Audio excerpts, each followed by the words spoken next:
जय पीरां दी जी जय साइयां दी महफल मस्तां दे channel which तुहाडा स्वागत है जी। अज दी इस वीडियो विच आपां एक कर्म दसांगे। सो ये कर्म ਉਹ ਇਨਸਾਨ ਕਰਨ ਜਿਨ੍ਹਾਂ ਨੂੰ ਸੁਪਨਾ ਆਉਂਦਾ ਹੈ ਕਿ ਸੁਪਨੇ ਦੇ ਵਿੱਚ ਅਸੀਂ ਕੋਈ ਸਫਾਈ ਕਰ ਰਹੇ ਹਾਂ, ਗੰਦਗੀ ਕਚਰਾ ਦਿਸ ਰਿਹਾ ਆ। ਸੋ ਉਹਨਾਂ ਲਈ ਹੈ ਇੱਕ ਕਰਮ ਸੋ ਕਰਨਾ, ਅਤੇ ਇਹਦੇ ਨਾਲ ਬਹੁਤ ਲਾਭ ਮਿਲਦਾ ਹੈ, ਰਸਤਾ ਸਾਫ਼ ਹੋ ਜਾਂਦਾ ਹੈ।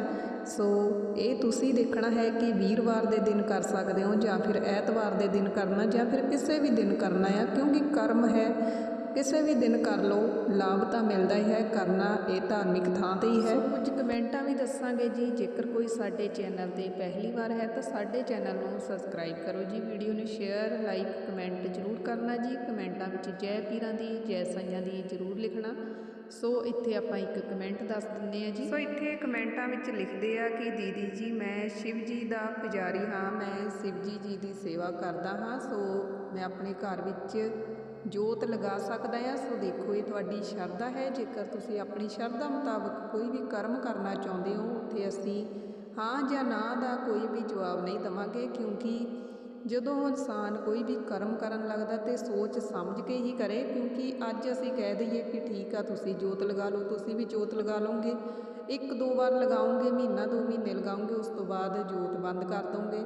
ਸੋ ਉਹਦੇ ਨਾਲ ਫਿਰ ਜ਼ਿੰਦਗੀ ਵਿੱਚ ਪ੍ਰੋਬਲਮਾਂ ਆਉਣੀਆਂ ਸ਼ੁਰੂ ਹੋ ਜਾਂਦੀਆਂ ਆ।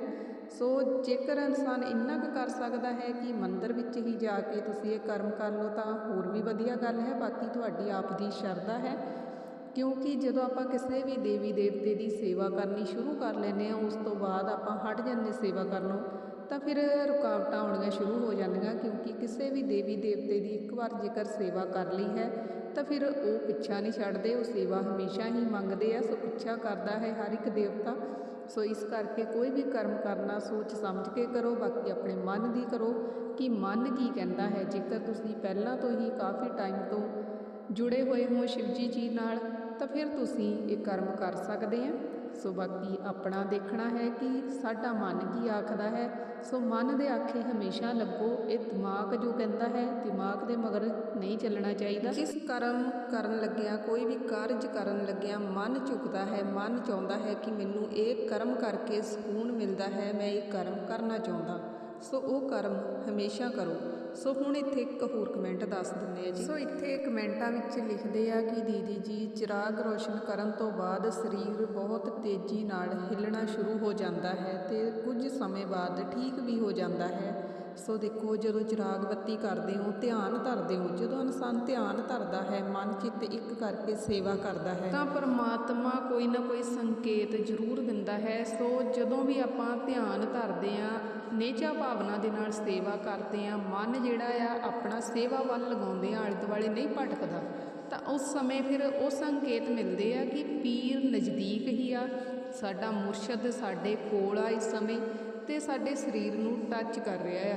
ਕਿਉਂਕਿ ਜਦੋਂ ਵੀ ਤੁਸੀਂ ਲਗਨ ਦੇ ਨਾਲ ਕੋਈ ਵੀ ਕਰਮ ਕਰੋਗੇ ਤਾਂ ਉਹਦਾ ਕੋਈ ਨਾ ਕੋਈ ਸੰਕੇਤ ਜ਼ਰੂਰ ਪਰਮਾਤਮਾ ਦਿੰਦਾ ਹੈ। ਸੋ ਇੱਥੇ ਕਈ ਵਾਰ ਕਹਿੰਦੇ ਕਿ ਅਸੀਂ ਸੇਵਾ ਕਰਦੇ ਹਾਂ, ਸਾਨੂੰ ਦਰਸ਼ਨ ਤਾਂ ਨਹੀਂ ਹੁੰਦੇ, ਸਾਨੂੰ ਕੁਝ ਨਹੀਂ ਫਰਕ ਪਿਆ, ਕੁਝ ਨਹੀਂ ਪਤਾ ਲੱਗਦਾ। ਸੋ ਦੇਖੋ ਜਦੋਂ ਵੀ ਤੁਸੀਂ ਨੇਚਾ ਭਾਵਨਾ ਨਾਲ ਚਿਰਾਗ ਕਰੋਗੇ, ਮਨ ਧਿਆਨ ਸਾਡਾ ਮੁਰਸ਼ਦ ਦੇ ਵੱਲ ਹੋਵੇਗਾ, ਤਾਂ ਫਿਰ ਤੁਸੀਂ ਦੇਖੋਗੇ ਕਿ ਪ੍ਰਮਾਤਮਾ ਦੇ ਕੋਲ ਹੋਣ ਦੀ ਕੋਈ ਨਾ ਕੋਈ ਤੁਹਾਨੂੰ ਫੀਲਿੰਗ ਜ਼ਰੂਰ ਹੋਵੇਗੀ।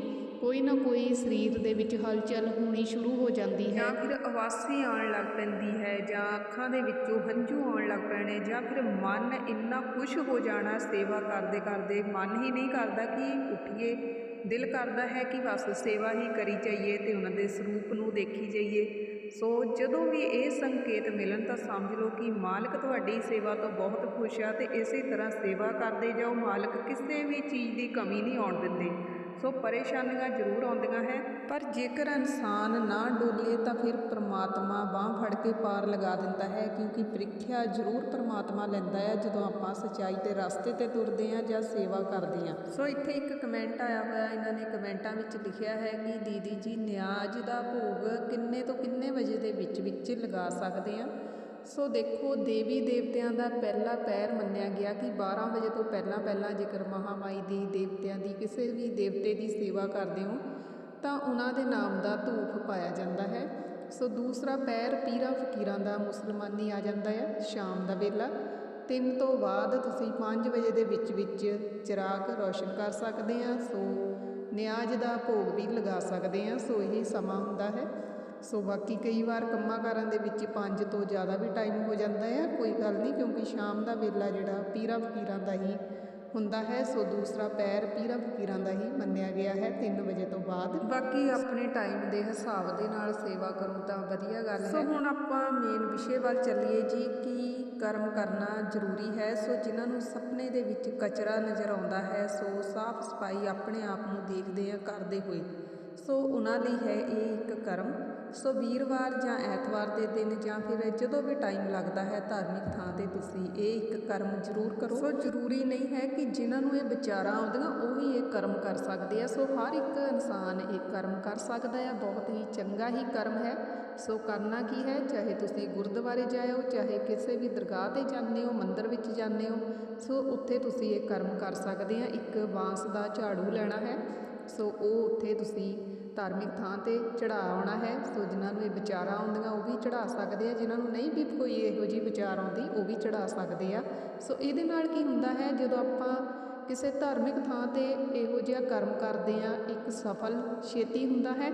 ਸੋ ਇੱਕ ਇਹਦਾ ਮਤਲਬ ਹੈ ਕਿ ਜਦੋਂ ਆਪਾਂ ਝਾੜੂ ਦੀ ਸੇਵਾ ਕਰਕੇ ਆਉਂਦੇ ਆ, ਜਾਣੀ ਕਿ ਝਾੜੂ ਚੜ੍ਹਾ ਕੇ ਆਉਂਦੇ ਆ, ਉਹ ਝਾੜੂ ਜਿੱਦਾਂ ਜਿੱਦਾਂ ਲੋਕ ਸੰਗਤ ਆਵੇਗੀ ਉਹ ਝਾੜੂ ਨੂੰ ਫੇਰੇਗੀ, ਉੱਦਾਂ ਉੱਦਾਂ ਤੁਹਾਡੇ ਰਸਤੇ ਜਿਹੜੇ ਉਹ ਕਲੀਅਰ ਹੁੰਦੇ ਜਾਣਗੇ। ਸੋ ਜੋ ਤੁਹਾਡੇ ਰਸਤੇ ਵਿੱਚ ਰੁਕਾਵਟਾਂ ਆ ਰਹੀਆਂ ਆ, ਰਸਤੇ ਦੇ ਵਿੱਚ ਤੁਹਾਨੂੰ ਆਪਣੇ ਆਪ ਨੂੰ ਵੀ ਸੁਪਨਿਆਂ ਰਾਹੀਂ ਨਜ਼ਰ ਆਉਂਦਾ ਕਿ ਕਚਰਾ ਖਿਲਰਿਆ ਹੋਇਆ ਜਾਂ ਅਸੀਂ ਸਫਾਈ ਕਰ ਰਹੇ ਹਾਂ, ਤਾਂ ਤੁਸੀਂ ਇਹ ਇੱਕ ਕਰਮ ਜ਼ਰੂਰ ਕਰੋ। ਗੁਰਦੁਆਰਾ ਸਾਹਿਬ ਚੜ੍ਹਾਇਆ ਉਹ, ਚਾਹੇ ਕਿਸੇ ਵੀ ਮੰਦਿਰ ਵਿੱਚ ਚੜ੍ਹਾਓ, ਜਿੱਥੇ ਵੀ ਤੁਸੀਂ ਜਾਂਦੇ ਹੋ। ਸੋ ਜਿੱਦਾਂ ਜਿੱਦਾਂ ਉਹ ਝਾੜੂ ਵਰਤਿਆ ਜਾਵੇਗਾ, ਉਸ ਝਾੜੂ ਦੇ ਨਾਲ ਸੰਗਤ ਸੇਵਾ ਕਰੇਗੀ, ਸਫਾਈ ਕਰੇਗੀ, ਉੱਦਾਂ ਉੱਦਾਂ ਹੀ ਤੁਹਾਡੇ ਰਸਤੇ ਕਲੀਅਰ ਹੁੰਦੇ ਜਾਣਗੇ, ਰਸਤੇ ਸਾਫ਼ ਹੁੰਦੇ ਜਾਣਗੇ। ਸੋ ਬਾਕੀ ਆਪ ਵੀ ਇਹ ਕਰਮ ਕੋਸ਼ਿਸ਼ ਕਰੋ ਕਿ ਕਿਸੇ ਵੀ ਦਰਗਾਹ 'ਤੇ ਜਾਂ ਧਾਰਮਿਕ ਥਾਂ 'ਤੇ ਜਾਂਦੇ ਹੋ ਤਾਂ ਉੱਥੇ ਜਾ ਕੇ ਝਾੜੂ ਦੀ ਸੇਵਾ ਕਰ ਲਓ ਤਾਂ ਬਹੁਤ ਹੀ ਵਧੀਆ ਗੱਲ ਹੈ। ਸੋ ਝਾੜੂ ਦੀ ਸੇਵਾ ਕਰੋਗੇ, ਜਿੱਦਾਂ ਜਿੱਦਾਂ ਤੁਸੀਂ ਸਫਾਈ ਕਰੋਗੇ, ਕਹਿੰਦੇ ਕਿ ਜਿੱਥੇ ਸਫਾਈ ਉੱਥੇ ਹੀ ਖੁਦਾਈ ਹੁੰਦੀ ਹੈ। ਸੋ ਇਸ ਕਰਕੇ ਸਫਾਈ ਰੱਖਣੀ ਬਹੁਤ ਜ਼ਿਆਦਾ ਜ਼ਰੂਰੀ ਹੈ। ਸੋ ਸੁਪਨੇ ਵਿੱਚ ਨਜ਼ਰ ਆਉਂਦਾ ਹੈ ਤਾਂ ਇਹ ਕਰਮ ਇੱਕ ਜ਼ਰੂਰ ਕਰ ਲਓ। ਸੋ ਬਾਕੀ ਕਈਆਂ ਨੂੰ ਸੁਪਨੇ ਵਿੱਚ ਇਸ ਕਰਕੇ ਦਿਖਾਈ ਦਿੰਦਾ ਹੈ ਕਚਰਾ ਖਿਲਰਿਆ ਕਿ ਜ਼ਿੰਦਗੀ ਦੇ ਵਿੱਚ ਬਹੁਤ ਰੁਕਾਵਟਾਂ ਜਿਹੜੀਆਂ ਆਈਆਂ ਹੋਈਆਂ ਆ, ਸੋ ਉਹ ਇੱਕ ਝਾੜੂ ਦੀ ਸੇਵਾ ਨਾਲ ਹੀ ਕੱਟੀਆਂ ਜਾ ਸਕਦੀਆਂ ਆ। ਸੋ ਉਹ ਰੁਕਾਵਟਾਂ ਦੂਰ ਹੋ ਸਕਦੀਆਂ ਜੇਕਰ ਤੁਸੀਂ ਝਾੜੂ ਦੀ ਸੇਵਾ ਕਰਦੇ ਹੋ, ਜਾਂ ਫਿਰ ਝਾੜੂ ਤੁਸੀਂ ਕਿਸੇ ਵੀ ਧਾਰਮਿਕ ਥਾਂ 'ਤੇ ਚੜ੍ਹਾ ਦਿਓ, ਜਾਂ ਫਿਰ ਕੋਸ਼ਿਸ਼ ਕਰੋ ਕਿ ਗੁਰਦੁਆਰੇ ਜਾਣਾ ਹੈ ਜਾਂ ਲਾਗੇ ਕੋਈ ਦਰਗਾਹ ਜਾਂ ਮੰਦਿਰ ਹੈ ਜਿੱਥੇ ਜਾਂਦੇ ਹੋ, ਹਰ ਰੋਜ਼ ਜਾ ਸਕਦੇ ਹੋ ਤਾਂ ਉੱਥੇ ਰੈਗੂਲਰ ਜਾ ਕੇ ਝਾੜੂ ਦੀ ਸੇਵਾ 1 ਮਹੀਨਾ ਲਗਾਤਾਰ ਕਰਕੇ ਦੇਖ ਲਓ, ਤੁਹਾਨੂੰ ਆਪਣੇ ਆਪ ਫਰਕ ਨਜ਼ਰ ਆਉਣ ਲੱਗ ਪਵੇਗਾ, ਤੁਹਾਡੀਆਂ ਵਿਚਾਰਾਂ ਬਦਲ ਜਾਣਗੀਆਂ। ਕਿਉਂਕਿ ਜਿੱਦਾਂ ਜਿੱਦਾਂ ਤੁਸੀਂ ਸਫਾਈ ਕਰਨੀ ਸ਼ੁਰੂ ਕਰੋਗੇ, ਆਪਣੇ ਆਪ ਦਾ ਧਿਆਨ ਰੱਖੋਗੇ, ਆਪ ਵੀ ਆਪਣੇ ਆਪ ਦੀ ਸਫਾਈ ਰੱਖੋਗੇ, ਉੱਦਾਂ ਉੱਦਾਂ ਪਰਮਾਤਮਾ ਦਾ ਵਾਸ ਇਸ ਹਿਰਦੇ ਅੰਦਰ ਹੋਣਾ ਸ਼ੁਰੂ ਹੋ ਜਾਂਦਾ ਹੈ। ਸੋ ਮਾਲਕ ਦੀ ਕਿਰਪਾ ਹੋਣੀ ਸ਼ੁਰੂ ਹੋ ਜਾਂਦੀ ਹੈ। ਸੋ ਜੋ ਰਸਤੇ ਵਿੱਚ ਰੁਕਾਵਟਾਂ ਹੈ ਉਹ ਇੱਕ ਨਾਮ ਰੂਪੀ ਸਾਬਣ ਦੇ ਨਾਲ ਆਪਾਂ ਦੂਰ ਕਰ ਸਕਦੇ ਹਾਂ, ਦੂਸਰਾ ਸੇਵਾ ਕਰਕੇ ਦੂਰ ਕਰ ਸਕਦੇ ਹਾਂ। ਇਹਨਾਂ ਰੁਕਾਵਟਾਂ ਨੂੰ ਦੂਰ ਕਰਨ ਲਈ ਸਿਰਫ ਇਹ 2 ਕਰਮ ਕਰਨ ਦੀ ਜ਼ਰੂਰਤ ਹੈ।